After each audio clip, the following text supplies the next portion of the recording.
आइए शुरुआत कर रहे हैं। त्रिभुज, ये जो आकृति हम जो आपके सामने बनाए हैं इसका नाम है त्रिभुज। तो इसमें यहाँ से यहाँ तक ये क्या है, भुजा है। यहाँ से यहाँ तक ये क्या है, भुजा है। और यहाँ से यहाँ तक ये क्या है, भुजा है। और यहाँ से यहाँ तक ये क्या है, भुजा है। तो त्रिभुज में भुजाओं की संख्या, भुजा कितने हो गए, 3, 1 2 और ये 3।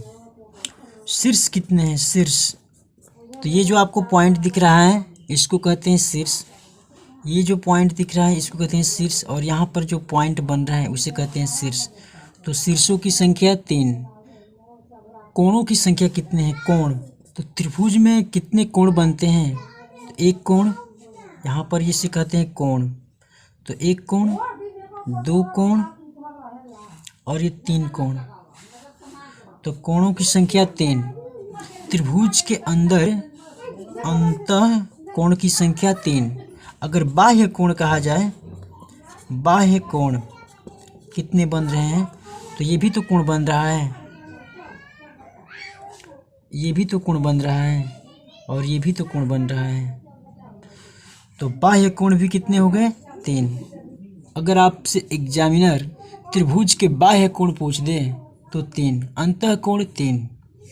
अगर त्रिभुज के सामने से लंब 90 डिग्री का है, ये लंब रख दिया, और यहाँ शीर्ष से यहाँ पर लंब, ये भी 90 डिग्री का है, और यहाँ से ये लंब,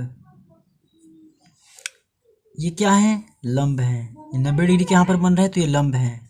इस शीर्ष यहाँ पर लंब है और यहाँ से ये लंब है। तो ये जो पॉइंट बन रहा है इसे कहेंगे लंब केंद्र, इसे कहते हैं लंब केंद्र। अब आपको सोचने वाली बात ये है, ये जो त्रिभुज है, जिसका नाम त्रिभुज है, इस आकृति का नाम हो गया त्रिभुज। तो त्रि मतलब होता है 3 और भुज मतलब भुजा। तो चलिए इसका नाम त्रिभुज ठीक है, लेकिन इसके 3 शीर्ष भी तो हो रहे हैं। एक शीर्ष यहाँ, 2 शीर्ष और ये 3 शीर्ष। तो इसे 3 शीर्ष भी तो कह सकते थे, इसे त्रिशीर्ष भी तो कह सकते थे। आपके दिमाग में आ रहा होगा कि इसे त्रिकोण भी तो कह सकते थे, यहाँ कोण, यहाँ कोण, यहाँ कोण। तो इसे त्रिकोण तो लगभग नहीं कहा जा सकता, क्योंकि 1 कोण, 2 कोण, 3 कोण और ये चौथा 4 कोण और ये 5 कोण और ये 6 कोण। ये 6 कोण होने के कारण इसे त्रिकोण नहीं कह सकते हैं, क्योंकि ये अंतः भाग में भी कोण बन रहा है तो बाह्य भाग में भी कोण बन रहा है। तो 1 कोण यहाँ, 1 कोण यहाँ, 2 कोण, 3 कोण, 4 कोण, 5 कोण और 6 कोण। तो त्रिकोण तो नहीं हो सकता है, लेकिन त्रिशीर्ष तो हो सकता है। तो त्रिभुज का नाम त्रिभुज है, त्रिशीर्ष भी तो हो सकता है। तो आप इस पर विचार विमर्श कीजिएगा कि इसका नाम त्रिभुज ही क्यों हुआ, त्रिशीर्ष क्यों नहीं हुआ। त्रिभुज को 2 टाइप से बांटा गया है, एक भुजा के आधार पर और एक कोण के आधार पर।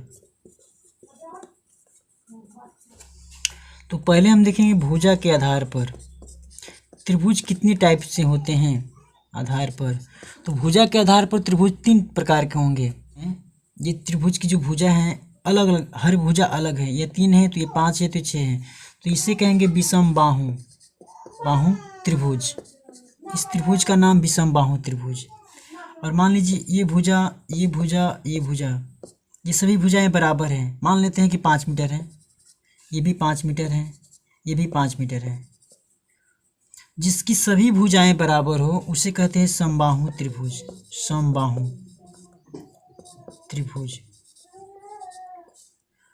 और जिसकी ये 2 भुजाएं ये बराबर हो, मान लेते हैं 7 मीटर और ये 7 मीटर और ये 2 मीटर, तो ये 2 भुजा तो बराबर है, तो इसे कहेंगे समद्विबाहु त्रिभुज। इसमें 2 भुजाएं बराबर हैं, इसमें 2 भुजा, ये भुजा बराबर है और ये भुजा बराबर है, ये भी 7 मीटर, ये भी 7 मीटर, तो इसे समद्विबाहु। जिस त्रिभुज की कोई भी भुजा बराबर नहीं हो उसे विषम बाहु त्रिभुज।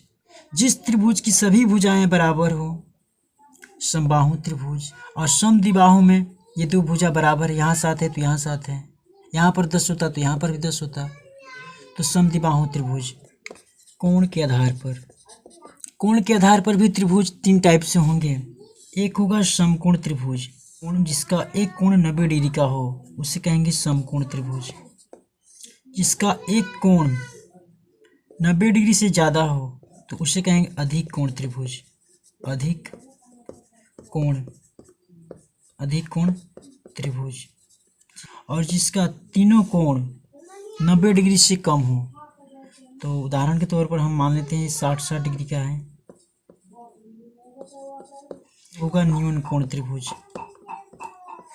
तो जिस त्रिभुज का सभी कोण 90 डिग्री से कम हो उसे न्यून कोण त्रिभुज। ये जो समकोण त्रिभुज है, समकोण जिसमें एक कोण 90 डिग्री का है, ये त्रिभुज में एक कोण जो 90 डिग्री का है इसे कहते हैं समकोण त्रिभुज। ये जो भुजा है इसको कहते हैं आधार, और इसको कहते हैं लंब, और इसको कहते हैं कर्ण। ये जो भुजा है इसको कहते हैं कर्ण। तो त्रिकोणमिति में इसी त्रिभुज का जिक्र किया जाता है। तो कैसा लगा वीडियो हमें कमेंट करके बताइएगा। आज के लिए बस इतना है, मिलते हैं फिर अगले वीडियो में।